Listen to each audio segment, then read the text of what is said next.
something unbelievable just happened in the WNBA. Not a buzzer beater, not a championship game, not even a playoff matchup, a regular season game, and yet millions of people stopped what they were doing to watch. When the official ratings were finally released, even longtime basketball observers were stunned. The Indiana Fever and Chicago Sky matchup didn't just perform well, it delivered numbers the WNBA hadn't seen in nearly 3 decades. The audience peaked at an astonishing 3.82 million viewers. And now one question is dominating basketball discussions everywhere. Is Caitlin Clark becoming the biggest television draw the league has ever seen? Because the numbers tell a story that's impossible to ignore. And what happened next sparked an entirely new debate about the future of the WNBA. The ratings announcement landed like a thunderbolt. For years, the WNBA has worked to increase viewership, attract sponsors, and grow its national audience. Progress was happening, but nobody expected this kind of explosion. Then NBC released the numbers. The Fever vs. Sky matchup averaged 3.31 million viewers across NBC and Peacock, and peaked at 3.82 million viewers. Those figures made it the most watched NBA regular season game since the league's inaugural season in 1997, and one of the biggest regular season broadcasts in league history. Think about that for a second. Nearly 30 years, thousands of games, generations of stars. And this game climbed above almost all of them. The achievement immediately became national news. Sports shows discussed it. Analysts debated it. Fans flooded social media. Some celebrated the milestone, others couldn't believe the numbers. But that wasn't even the most surprising part. Because when people looked closer, one name kept appearing at the center of the conversation: Caitlin Clark. And that's where things became fascinating. There were plenty of reasons fans tuned in. The Fever and Sky already had a heated history. Recent matchups had produced controversy, dramatic moments, and endless social media discussions. Fans wanted to see what would happen next. Then there was Caitlin Clark herself. By this point, Clark wasn't simply a rookie sensation or a rising star. She had become one of the most talked about athletes in America. Every game felt like an event. Every highlight generated headlines. Every performance sparked conversation. Against Chicago, she delivered another memorable showing. Clark exploded for 37 points while knocking down a career-high 8 three-pointers. The Fever cruised to a dominant victory, giving viewers plenty of reasons to stay glued to their screens. But the ratings story wasn't just about one game. It was about a pattern. And the pattern was becoming impossible to deny. Everywhere Clark goes, ratings seem to follow. Network after network has reported record-setting audiences whenever the Fever appear. NBC has seen huge increases.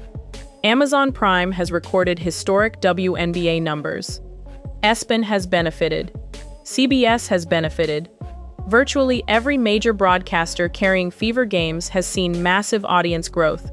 That has led many fans to start using a phrase that's become increasingly common online: the Caitlin Clark effect. Supporters argue Clark has brought entirely new audiences to women's basketball. They point to sold-out arenas, merchandise sales, social media engagement, and now television ratings. According to many observers, Clark isn't simply participating in the league's growth. She's accelerating it. But not everyone agrees with that interpretation, and that's where the story takes another turn. As the ratings numbers spread across the internet, debates exploded almost immediately. One side argued the evidence was overwhelming. They pointed out that Clark continues appearing in many of the highest-rated broadcasts in the sport. They argued the ratings spike speaks for itself. Another group pushed back.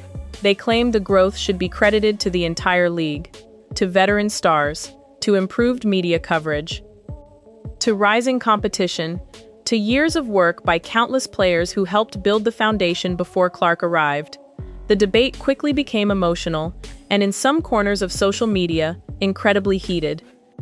It's important to note that many online claims about specific motivations or league politics remain opinions rather than verified facts. What is verified is the audience. The ratings are real. the growth is real. And broadcasters are paying very close attention. That's because television ratings aren't just numbers on a spreadsheet. They're money, their sponsorships, their advertising revenue, their future television contracts. Every time a broadcast delivers millions of viewers, it strengthens the league's position. That's why this moment matters so much. A 3.31 million viewer average isn't simply a statistic. It's evidence that interest in the WNBA is reaching levels not seen in decades.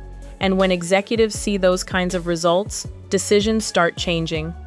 More national broadcasts, more promotional campaigns, more primetime windows, more investment. The business side of sports notices everything, especially numbers this large. And what broadcasters are seeing right now is incredibly encouraging. NBC reported that its WNBA coverage has experienced substantial growth compared to previous seasons. The network's return to WNBA coverage has been fueled by strong audience demand, particularly surrounding marquee fever games. That's a major development, because television executives ultimately follow audiences. If millions of people are watching, networks want more of those games. It's really that simple. And that's why some analysts believe we're witnessing a turning point. Not just for Caitlin Clark, for the entire league. The biggest question now isn't whether Clark can draw viewers. The biggest question is how high the numbers can go. Can future games cross 4 million? Could playoff games set entirely new records? Could the next television deal become dramatically larger than expected? Nobody knows for certain, but the momentum is undeniable. Every new ratings report seems to bring another milestone, another record, another headline, another reminder that something unusual is happening in women's basketball. And perhaps that's the most remarkable part of this entire story. Just a few years ago, many people wondered how much room the WNBA had left to grow. Today, those conversations sound very different. Now people are asking how big the league can become. That's a powerful shift. The Fever versus Sky matchup wasn't supposed to make history, yet it did. Millions tuned in, records fell, the basketball world took notice, and once again, Caitlin Clark found herself at the center of the discussion.